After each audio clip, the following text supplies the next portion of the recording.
Clack, clack, clack. Clack, clack, clack. I can't play action games. I'm not for them, they're not for me. I don't remember how to play this game at all. Oh, I don't have a gun.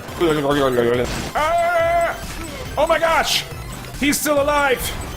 Oh wait, no, is he dead? What the crap just happened? Oh my gosh! Mission in Section F. What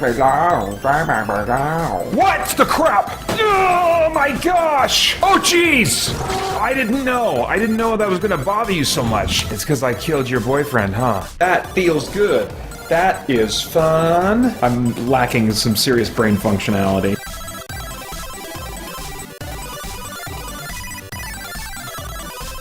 christiangeekcentral.com. Hey guys, Peter Franson here from christiangeekcentral.com and Spirit Blade Productions, continuing with my reactions to the events and announcements of E3, this time looking at the Square Enix showcase, or whatever you call it. It was about a 30-minute video that they put up to promote what they've got in the works, and I found it very disappointing.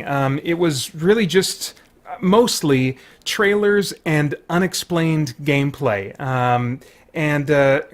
Let's see here. Oh yeah, and just the same trailer for Kingdom Hearts 3 that Xbox showed. I thought, well, come on, we'll get something fresh now. I feel like that trailer, I've seen it a bunch of places, and I thought at their own showcase they would have something new, but I guess not. Really, only Shadow of the Tomb Raider and Just Cause 4 got any explanation or commentary that went along with their gameplay that's of note. I think there was maybe a few comments here and there about other games, but those are the only ones that really got kind of ongoing commentary or any kind of deep dive into the gameplay. And I'm thinking to myself, why not introduce Dragon Quest XI more fully to new players here in the West who maybe only played Dragon Quest Builders, and that's their only knowledge of Dragon Quest, or maybe who have played no Dragon Quest games at all, you know? Or do the same thing for Kingdom Hearts 3. I mean, it's been a long time since the last game in that series, apart from like the various updates and things like that, and I think I've heard some people say that like this is intended for new audiences, the Kingdom Hearts 3, but I don't know. I don't feel like they're really trying to draw in new audiences. So I didn't really feel that about any of the games that they presented. But anyway, I'm curious about Babylon's Fall. There was a little brief teaser for that because the visual design looks like something that I would enjoy. But I still wish they would have just not bothered teasing it. If we can at least learn something about what type of game this is. I assume, since I think it's Platinum that does it, the same guys that did, what's that game? It's not Neo. It's, crap. Nier Automata, or Automata, or however you pronounce that. So I'm guessing it'll be something along those lines, action RPG type experience, but I prefer just to not hear about, you know, any games until you're ready to tell us what kind of game it is at the very least. Really, I prefer gameplay too. Octopath Traveler continues to look really cool to me and would probably be my first purchase if I ever end up getting a Switch, but I really wish it was on other platforms, but the one thought that did occur to me is that it could, because I think I've seen this happen before, it could possibly, unless it was completely funded by Nintendo, which I'm not sure about, I can see it coming to other platforms like 2 or 3 years after it makes its debut on Switch. We'll see. Anyway, Just Cause 4 got some nice commentary over gameplay, but since Just Cause 2 had some frustrating checkpoints, and Just Cause 3 reportedly had major performance issues on consoles, I'm just going to wait for reviews before even considering Just Cause 4. The Quiet Man's live-action trailer turned me off, and I'm not a Disney fan, so Kingdom Hearts isn't for me, and that was the showcase in a nutshell. But because it felt so lacking in information content, I decided to just wait and watch the Square Enix streaming content that went on for 3 days throughout the week, and then offer my reactions to Square Enix's various reveals at E3 as a whole, rather than just what they revealed in their pre-recorded 30-minute showcase video. But before I go over what I saw from Square Enix elsewhere, let's go over my jaded predictions and unrealistic wishes that I expressed a couple weeks ago. My first jaded prediction for Square Enix in their showcase was, number one, most of the time would be given to Kingdom Hearts 3 and Tomb Raider. Well, that actually ended up not being the case. That if anything, there was a nice variety of games here. I just wish it would have been about 15 minutes longer, and we would have learned some significantly more about all the games that were shown. But I appreciated that there was a lot of variety there.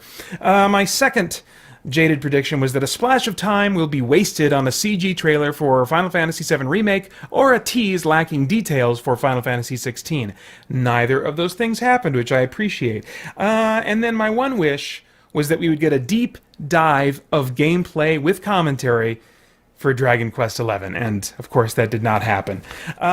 Anyway, in looking at the various live streams that they had going up, and then also some stuff that I found out by going over to the Nintendo YouTube channel, I'll give some comments on the games that they're showcasing at E3 this year. First off, after all is said and done, I'm like, oh no, Dragon Quest Builders 2? I mean, I think they were showing footage of the game in progress at last year's E3, and then nothing this year, and maybe they wanted it to, stay out of the way of Dragon Quest XI, which makes sense, but I'm still hoping for something closer to a simultaneous release for Japan and the West. That does happen every now and then, and since Dragon Quest Builders, I think, was fairly successful in the West, maybe they'll see reason to get that localization into high gear and be ready to go at the same time as the Japanese release. I don't know. Maybe we can hope for a spring 2019 release. That would be really cool. Anyway, Octopath Traveler. I saw more of this on Nintendo's YouTube stream, their Treehouse live stream event. This is a beautiful and serious-looking callback to Super NES JRPGs, and Final Fantasy 3/6 in particular. It features a deep combat system where enemies have specific vulnerabilities that you have to figure out through combat and then take advantage of to cause this initial break in their defenses that will then make them truly vulnerable to the rest of your attacks. Each character has unique abilities that give them advantages, not just in combat, but in the world as you're exploring it. There just seems to be a lot of deep systems at play, both in and out of combat, that's really enticing to me. As the title Octopath Traveler implies, there are multiple game paths that depend on which character you choose to start with. I'm actually not a fan of this approach because I don't want to have to replay the game to experience quest content that I missed the first time around because I didn't choose a certain character. It's also very unclear how long the game is on average. Most games of this retro JRPG style released today are around 10 to 20 hours long rather than the 30 plus hours of the games that inspired them. I really like big, meaty RPGs that I can settle into, get to know them really well, and then be in that game for a while and spend a lot of time completing it. So if it's only 15 hours long, then I'm really not interested in this game. So I'm going to wait, I'll watch reviews, but if it has a good length, it will probably be the first game I buy if I ever get around on some blue moon distant day to buying a Nintendo Switch. And then lastly, Dragon Quest XI. This is really what I wanted to hear the most about, what I really was diving into any details on that I could find. In the segment that was dedicated to Dragon Quest in their live streaming, they spent half the time showing the horse race minigame. What? And then they only answered questions in the Q&A section from what sounded like pre-existing fans of the franchise. So, again, it just didn't seem like they were reaching out to try and attract new players to this franchise.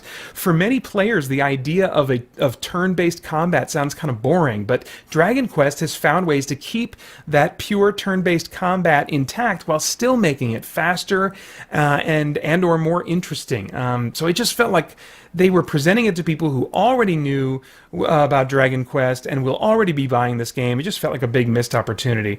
I'm also really bummed that no live orchestral score will be included in the US release of this game, as it was in the US release for Dragon Quest VIII back on the PlayStation 2. That real orchestra brought class and significant production quality to the game. I remember when I was playing the game once and my wife was doing something in the other room, she was like, what is this that you're playing? And she said, boy, I usually just kind of want you to close your door so I don't have to listen to your weird music and stuff, but this actually sounded nice, It's the difference. If you've never heard it before, if you're not familiar with kind of like what the series sounds like, they've ever since, I want to say maybe PlayStation and the PlayStation 2 era, when they could have moved forward with using live recorded orchestral scoring, or at least scoring that used better MIDI samples, more realistic MIDI samples, they for some reason have chosen to keep with this very kind of like retro MIDI sound, almost like Super Nintendo era,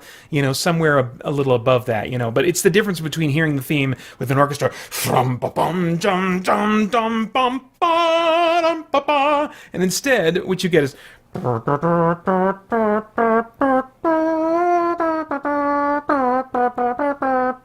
mean, it like just sucks all the awesome right out of it. So, a bit of a bummer.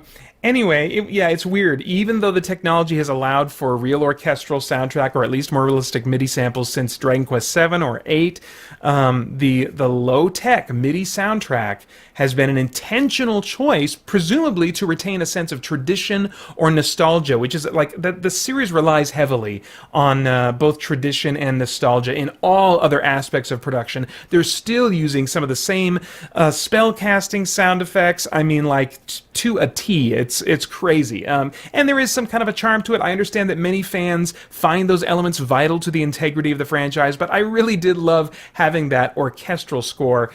I readjusted to the retro MIDI sound for Dragon Quest Builders, though, so while I'd still love to get class in the soundtrack for Dragon Quest XI, I mean, I imagine that I can settle for quaint instead.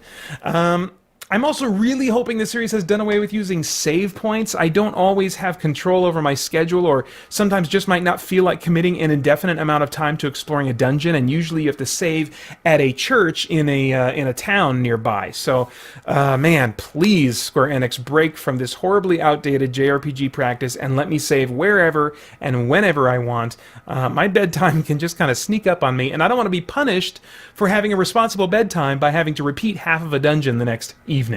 In all other ways, though, this looks like it will be a great experience for me this fall. I'm really looking forward to getting it. I'm also curious how deep they'll go into the goddess theology of the Dragon Quest world. While the monotheistic church in the game is inspired by the trappings of medieval Christianity, it seems to arbitrarily make the deity a female.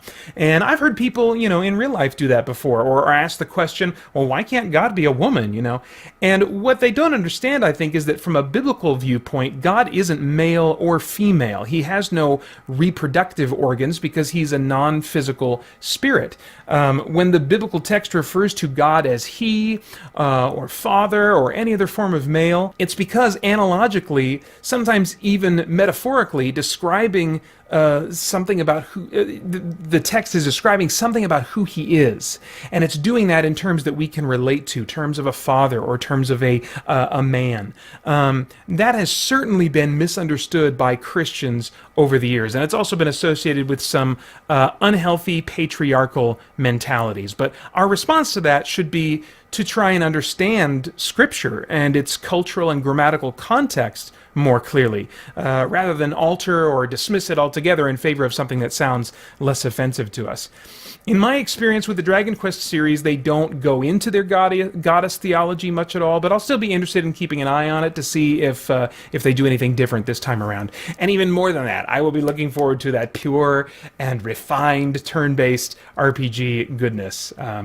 That's all I've got for now. Stay tuned for tomorrow when I share my top 10 games of E3 2018 and give my final thoughts on the week in general, excuse me. Please like, share, subscribe, and click that notification bell so that you don't miss the next video. And then I hope you'll join us over at christiangeekcentral.com as we continue to geek out and seek the truth. Let's begin.